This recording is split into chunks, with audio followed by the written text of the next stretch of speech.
അറിവ് അവകാശപ്പെടുന്നത് അല്ലെങ്കിൽ അറിവ് പറയാനും അറിവ് പകരാനുമുള്ള അവകാശം ലിമിറ്റഡ് ചെയ്യപ്പെടുന്നതും ചില വിഭാഗങ്ങളിലേക്ക് മാത്രമാക്കപ്പെടുകയും ചെയ്യുന്നത്.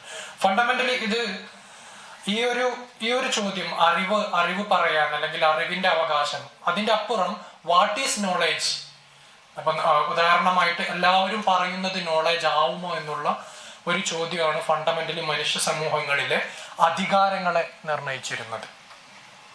അപ്പൊ ഈ ഒരു ചോദ്യത്തെ, വാട്ട് ഈസ് നോളേജ് എന്ന് പറയുന്ന ഈ ഒരു സാധനത്തെ എൻ്റെ ഒരു അഭിപ്രായത്തിൽ ഒരു തലത്തിൽ ഡെമോക്രാറ്റൈസ് ചെയ്ത ഒരു സംവിധാനമാണ് അക്കാദമിക്സ് ഒരർത്ഥത്തിൽ. കാരണം സയൻസ് അതല്ലെങ്കിൽ ഞാൻ ബ്രോഡർലി പറയാണ്, സയൻസ് എന്ന് പറയുന്നത് നമ്മളെ ലാബ് എന്നുള്ളത് മനസ്സിലേക്ക് വരണ്ട. സയൻസ് എന്ന് പറയുന്നത് ഇതിൻ്റെ ഒരു അടിസ്ഥാനപരമായ തത്വം എന്തെന്ന് വെച്ചാൽ, ഒരു പ്രൊസീജിയറൽ വഴികളിലൂടെ നിങ്ങൾ പോവുകയാണ്, ഹൂ എവർ യു ആർ, ഒരു പ്രൊസീജിയറൽ സിസ്റ്റത്തിലൂടെ നിങ്ങൾ പോവുകയാണെങ്കിൽ something that you produce, that is knowledge. അതായത് നോളജ് എന്ന് പറയുന്നത്, വാട്ട് ഈസ് നോളജ് എന്ന് പറയുന്ന അധികാരങ്ങളുടെ ഭാഗമായിട്ടുണ്ടായിരുന്ന ഒരു കാര്യത്തെ ഡെമോക്രാറ്റൈസ് ചെയ്യുക എന്നൊരു ശ്രമമാണ് അക്കാദമിക സമൂഹങ്ങൾ രൂപപ്പെടുന്നതിലൂടെയും അല്ലെങ്കിൽ സയൻസ് എന്ന് പറയുന്ന ഒരു കൺസെപ്റ്റിലേക്ക് കാര്യങ്ങൾ എത്തിപ്പെടുന്നതോടുകൂടി മൊത്തത്തിൽ ലോക വിജ്ഞാന ക്രമത്തിൽ വന്ന കാതലായിട്ടുള്ള ഒരു മാറ്റം എന്നത്. സോ അത് ആ ഒരു അർത്ഥത്തിൽ പറയുകയാണെങ്കിൽ സയൻസ് എന്ന് പറയുന്നത് ഒരു ലിബറേഷനാണ്, ഒരു മോചനം, അല്ലെങ്കിൽ ഈ ഒരു നോളജ് പ്രൊഡക്ഷൻ സംവിധാനത്തിലെ ഒരു മോചനാത്മകമായ അല്ലെങ്കിൽ ആളുകളെ എല്ലാവർക്കും ഇതിലേക്ക് ആക്സസ് കൊടുക്കുന്ന ഒരു സംവിധാനമാണ് ആയിട്ടാണ് സയൻസ് വന്നത്. കാരണം അത് ഒരർത്ഥത്തിൽ നോളജ് ഡീസെൻട്രലൈസ് ചെയ്തു. ഈ ഒരു പ്രക്രിയകളിൽ ഇപ്പൊ സയൻസിൽ ഞാൻ മറ്റൊരർത്ഥത്തിൽ പറഞ്ഞപ്പോൾ ലാബിൽ പോയിട്ട് നിങ്ങളൊരു പരീക്ഷണം നടത്തി, നിങ്ങളതിനൊരു കണ്ടെത്തൽ നടത്തി, അല്ലെങ്കിൽ നിങ്ങൾക്കൊരു റിസൾട്ട് കിട്ടി എന്നാൽ ദാറ്റ് ഈസ് എ നോളജ്. അത് ആര് പ്രൊഡ്യൂസ് ചെയ്താലും അതിൻ്റെ ഒരു റിസൾട്ട് എല്ലാവരും അംഗീകരിക്കും. പക്ഷെ സത്യത്തിൽ ഇങ്ങനെ അത് ഇതിന് മാത്രമല്ല. ഇപ്പൊ ഡെമോക്രസി എന്ന് പറയുന്നത് പിന്നെ മൊണാർക്കിക്കെതിരെ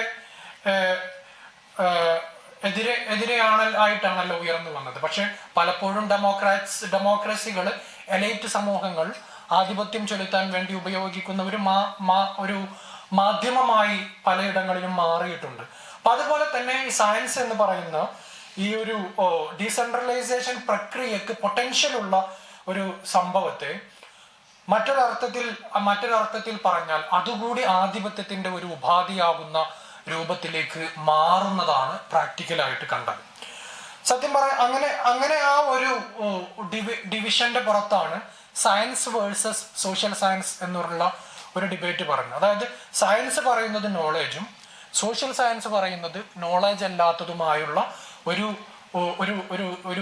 ചർച്ച, അല്ലെങ്കിൽ ആ ഒരു നോളജിന്റെ ഉള്ളിൽ നിന്നുള്ള ഒരു ആധിപത്യത്തിന്റെ ചിന്തകൾ ആ ഒരു സമയത്ത് രൂപപ്പെട്ടു വരുന്നത്.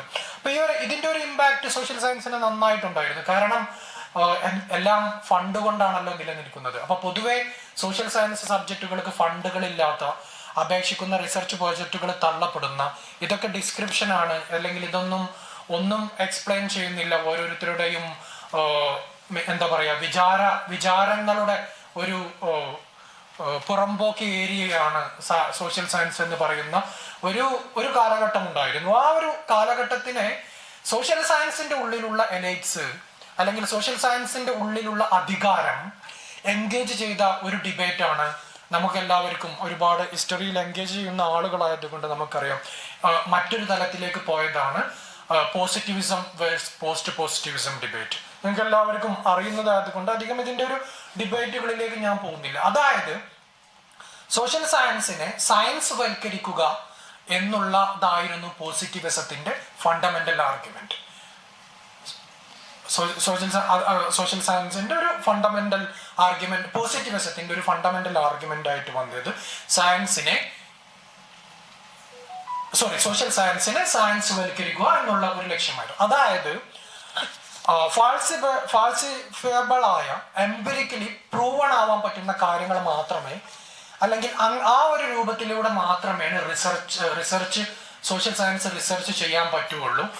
ആ ഒരു അർത്ഥത്തിൽ പറഞ്ഞാൽ എല്ലാവരും ആര് ചെയ്താലും ഒരേ റിസൾട്ട് കിട്ടുന്ന ഒരു രൂപത്തിലേക്ക് സബ്ജക്റ്റ് എന്ന് പറയുന്നത് ഫീൽഡിൽ നിന്ന് ഡിഫറെന്റ് ആയി നിൽക്കുന്ന ഒരു ലാബ്. ഇപ്പൊ ലാബിൽ നമ്മൾ പോയി നിൽക്കുമ്പോൾ ലാബിലെ ഉപകരണങ്ങളും നമ്മളും തമ്മിൽ കംപ്ലീറ്റ് ഡിഫറെന്റ് ആയിട്ടുള്ള ഒരു കാഴ്ചപ്പാടാണ്. അപ്പൊ അതുപോലെയുള്ള ഒരു പ്രക്രിയയാണ് സോഷ്യൽ സയൻസ് റിസർച്ച് എന്നുള്ള ഒരു രൂപത്തിലേക്ക് പോസിറ്റിവിസം കൊണ്ടുവന്നു. അപ്പൊ ഇതുമായി ബന്ധപ്പെട്ടുള്ള ഒരു ക്ലാസ് എടുക്കുന്ന ഒരു അവസരത്തിൽ ഞാൻ അത് എങ്ങനെ കുട്ടികൾക്ക് കൺവേ ചെയ്യണം എന്നുള്ള ഒരു എക്സ്പെരിമെന്റിന്റെ പുറത്ത് ജസ്റ്റ് ഇങ്ങനെ പറഞ്ഞു.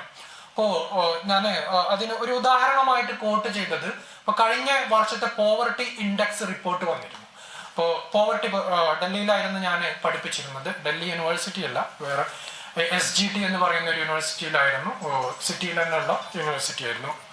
അപ്പോൾ അവിടെ സ്വാഭാവികമായും ക്ലാസ് എടുക്കുന്ന ഡേയിൽ ഞാനിങ്ങനെ പറഞ്ഞു, പിന്നെ പോവർട്ടി ഇൻഡെക്സ് വന്നപ്പോൾ അത് ഒരു അക്ലൈംഡ് ആയിട്ടുള്ള ഇന്റർനാഷണൽ ഏജൻസി നടത്തിയ റിസർച്ചിന്റെ ഫലമായിട്ട് വന്ന പോവർട്ടി ഇൻഡെക്സ് വന്നപ്പോൾ ആ പോവർട്ടി ഇൻഡെക്സിൽ ഇന്ത്യയുടെ റാങ്കിങ് വളരെ താഴോട്ട് പോയി. ഇപ്പൊ കഴിഞ്ഞ ഇൻഡെക്സിലൊക്കെ പോവർട്ടി ഇൻഡെക്സിൽ എനിക്ക് തോന്നുന്നു പിന്നെ പാകിസ്ഥാൻ ഈവൻ ബംഗ്ലാദേശിന്റെയും പിറകിലായിരുന്നു നമ്മളുണ്ടായിരുന്നത്.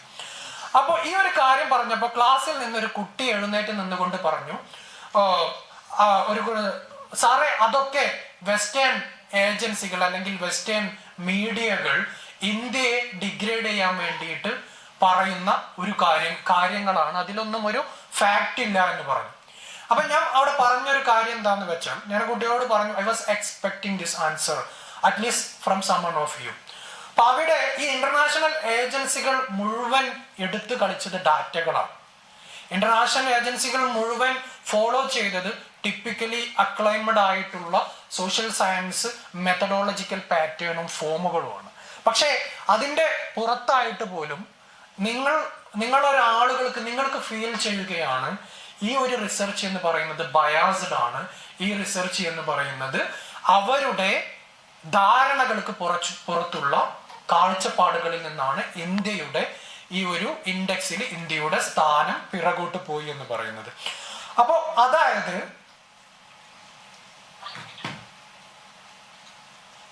ഒബ്ജക്റ്റിവിറ്റി ഈ ഒരു സാധനത്തെ, അതായത് സയൻസ് എന്ന് പറയുന്നതും സോഷ്യൽ സയൻസ് എന്ന് പറയുന്നതും സോഷ്യൽ സയൻസിന്റെ ഉള്ളിൽ സയൻസ് വൽക്കരിക്കാൻ വേണ്ടി നടന്ന പോസിറ്റിവിസ്റ്റ് ശ്രമങ്ങളെ ചോദ്യം ചെയ്തുകൊണ്ട് കടന്നു വന്ന പ്രസ്ഥാനങ്ങളാണ് പോസ്റ്റ് പോസിറ്റിവിസം. അതിന്റെ ഭാഗമായിട്ടുള്ള ചിന്തകളാണ് ഇന്റർപ്രറ്റിവിസ്റ്റ് റിസർച്ച്. അവർ പറയുന്നത് എന്തെന്ന് വെച്ചാൽ ഓരോ സബ്ജക്റ്റും അതുപോലെ തന്നെ ഫീൽഡും തമ്മിൽ പലപ്പോഴും വ്യത്യാസങ്ങൾ ഉണ്ടാവില്ല. നമ്മുടെ സബ്ജക്റ്റിവിറ്റി എന്ന് പറയുന്നത്, അതല്ലെങ്കിൽ ഒരു റിസർച്ചർ പ്രൊഡ്യൂസ് ചെയ്യുന്ന, കൺസ്ട്രക്ട് ചെയ്യുന്ന പൊട്ടൻഷ്യൽ ഉള്ള ഓരോ റിസർച്ചറിന്റെയും അവരുടെ പൊസിഷൻ വെച്ച് രൂപപ്പെട്ടു വരുന്ന കാര്യങ്ങളാണ് വിജ്ഞാനം അല്ലെങ്കിൽ നോളജ് എന്ന് പറയുന്ന സംഭവം എന്ന് പറയുന്നത്. ഇതൊരു വലിയ കൗണ്ടർ ക്വസ്റ്റ്യൻസ് ആയിരുന്നു, ഒരു വലിയ അറ്റാക്ക് ആയിരുന്നു. കാരണം ഇപ്പൊ ഇവരൊക്കെ ഇതിന്റെ മുമ്പേ പറഞ്ഞതുപോലെ ഇപ്പൊ ഈ രണ്ട് പുസ്തകങ്ങളും കൊടുക്കുന്ന ഒരു ആൾട്ടർനേറ്റീവ് നോളജ് സന്ദേശം എന്ന് പറയുന്നത് നിലവിലുള്ള പ്രക്രിയകൾക്ക് പുറത്ത് നിന്നുകൊണ്ട് മാത്രം പ്രൊഡ്യൂസ് ചെയ്യാൻ പറ്റുന്ന നോളജുകളായിട്ടാണ് ഇവ രണ്ടും നമുക്ക് സ്വാഭാവികമായിട്ടും കാണാൻ കഴിയുന്നത്. അപ്പോ എന്താണ് ഒരു നോളജ്? ഒരു റിസർച്ചർ, ഞാൻ അവസാനിപ്പിക്കുകയാണ്, ഒരു റിസർച്ചർ സ്വാഭാവികമായിട്ടും എന്താണ് ഒബ്ജക്റ്റിവിറ്റി എന്ന് പറയുന്നത്? അപ്പൊ ഈ ബുക്ക് എന്ന് പറയുന്നത് ഇത് നോളജ് ആണോ അല്ലേ? അതല്ല, ഈ രണ്ട് പുസ്തകങ്ങൾ ഇപ്പൊ മോയിൻ സാറും അതുപോലെ തന്നെ കലാമാഡവും എഴുതിയ അവരുടെ ജസ്റ്റ് വിചാരങ്ങളാണോ? അതല്ല, ഇതിനെ നമുക്ക് നോളജായി പറയാൻ പറ്റില്ലേ എന്നുള്ള ഒരു ചോദ്യത്തിന്റെ പുറത്താണ് ഞാൻ ഈ ഒരു കാര്യം പറയുന്നത്. അപ്പോൾ അതായത് ഒബ്ജക്റ്റിവിറ്റി എന്ന് പറയുന്നത് നമുക്കൊരിക്കലും ഒരു ക്വാണ്ടിഫയബിൾ ആയിട്ടുള്ള കാര്യങ്ങളുടെ റിസൾട്ടായിട്ട് പരിഗണിക്കാൻ കഴിയില്ല. പകരം ഒബ്ജക്റ്റിവിറ്റി എന്ന് പറയുന്നത് ഒരു റിസർച്ചർ അവരുടെ ഫീൽഡിലേക്ക് കൊടുക്കുന്ന ജസ്റ്റിസിന്റെ അതായത് മറ്റൊരർത്ഥത്തിൽ എന്ന് പറഞ്ഞാൽ ഒബ്ജക്ടിവിറ്റി എന്ന് പറയുന്നത് ഒരിക്കലും ക്വാണ്ടിറ്റി അല്ല, പകരം ഒബ്ജക്ടിവിറ്റി എന്ന് പറയുന്നത് ക്വാളിറ്റിയാണ്. അപ്പൊ ഡാറ്റ വെച്ചിട്ട് നമുക്ക് മാനിപ്പുലേറ്റ് ചെയ്യാം, നമ്മളെ കയ്യിൽ കിട്ടുന്ന കാര്യങ്ങൾ വെച്ചിട്ട് നമുക്ക് മാനിപ്പുലേറ്റ് ചെയ്യാം. അപ്പോൾ ഒരു റിസർച്ച് എന്ന് പറയുന്നതും റിസർച്ചർക്ക് ഓഫ് കോഴ്സ് മൗലികമായി ഉണ്ടാവേണ്ട ഒരു ബാധ്യതയും അവരുടെ ഉത്തരവാദിത്വവും കൂടിയാണ് ഒബ്ജക്ടിവിറ്റി എന്ന് പറയുന്നത്. പക്ഷേ ഈ ഒബ്ജക്ടിവിറ്റി നിങ്ങളൊരു ടിപ്പിക്കൽ പ്രൊസീജിയറിലൂടെ പോയാൽ മാത്രം കിട്ടുന്ന ഒരു കാര്യമല്ല. പകരം ഈ ഒബ്ജക്ടിവിറ്റി എന്ന് പറയുന്നത് നമ്മൾ ഈ ഫീൽഡിൽ കൊടുക്കുന്ന ജസ്റ്റിസ് ആണ് എന്നാണ് എൻ്റെ ഒരു അർത്ഥത്തിൽ എനിക്ക് പറയാനുള്ളത്. അപ്പൊ അതായത് ഒബ്ജക്ടിവിറ്റി ഒരു റിസർച്ചറെ സംബന്ധിച്ചിടത്തോളം അവരുടെ ക്വാളിറ്റിയാണ്, ആ ഒരു ഇടപാടാണ് എന്ന് പറയുന്നത്. അപ്പോൾ നമ്മളിപ്പോ ചരിത്രം writing history from the below, താഴെ തട്ടിൽ നിന്നുള്ള ഈ ചരിത്ര എഴുത്തിന്റെ കാലത്തിൽ സ്വാഭാവികമായും എൻ്റെ റിസർച്ച് പിന്നെ പൊളിറ്റിക്സ് ഓഫ് മെമ്മറി, അതുപോലെ തന്നെ പാസ്റ്റ് എങ്ങനെയാണ് കണ്ടംപററിയിൽ റീപ്രൊഡ്യൂസ് ചെയ്യുന്നത്, അതിന്റെ ഒരു ഇമ്പാക്ട് കണ്ടംപററി പൊളിറ്റിക്സിൽ എങ്ങനെ ആധിപത്യം ചെലുത്തുന്നു എന്നതിൽ ഗവേഷണം നടത്തുന്ന ഒരാളാണ്. അപ്പൊ സ്വാഭാവികമായിട്ടും ഒരു ഗവേഷകൻ എന്ന നിലക്ക് ഞാൻ ഈ ചരിത്ര വസ്തുതയെ ചരിത്രകാരൻ റിയൽ ചരിത്രമാണോ എൻ്റെ മുമ്പിൽ ഉള്ളത് എന്ന് പലപ്പോഴും നോക്കാറില്ല. പകരം ഈ ചരിത്രം എങ്ങനെയാണ് പ്രൊഡ്യൂസ് ചെയ്യപ്പെട്ടത് എന്നതും അത് നിലവിലെ ആഖ്യാനങ്ങളെ എങ്ങനെയാണ് ഭാവിക്കുന്നത് എന്ന് കൂടിയാണ് നോക്കുന്നത്. പക്ഷേ ഒരു ചരിത്രകാരന്റെ ഒബ്ജക്ടിവിറ്റി എന്ന് പറയുന്നത് മറ്റൊരർത്ഥത്തിൽ എസ്പെഷ്യലി നമ്മൾ ആൾട്ടർനേറ്റീവ് നോളജ് പ്രൊഡക്ഷൻ പ്രൊസീജിയറിൽ വർക്ക് ചെയ്യുമ്പോൾ പോലും നമ്മൾ ഈ ഹിസ്റ്ററിയോഗ്രഫിയിലേക്ക് ജസ്റ്റിസ് കൊണ്ടുവരിക എന്നുള്ള ഒരു റിബില്യസ് ആക്ടിവിറ്റീസ് കൂടിയാണ് സ്വാഭാവികമായിട്ട് ബിലോ, ഹിസ്റ്ററി ഫ്രം ബിലോ എന്ന് പറയുന്നത്. അത് പ്രൊഡ്യൂസ് ചെയ്യുന്ന നോളജിൽ നമ്മൾ ഓരോരുത്തരും കാണിക്കേണ്ട ക്വാളിറ്റിയും ഈ ജസ്റ്റിസ് എന്നുള്ള ഒരു ആസ്പെക്റ്റും അത് ചരിത്രത്തിനെ ഇൻക്ലൂസീവായി കൊണ്ടുവരാനും ഇൻക്ലൂസീവ് ആക്കാൻ വേണ്ടി നടത്തുന്ന ഇടപാടുകളുടെയും കൂടി പേരാണ് history from the below. Thank you so much.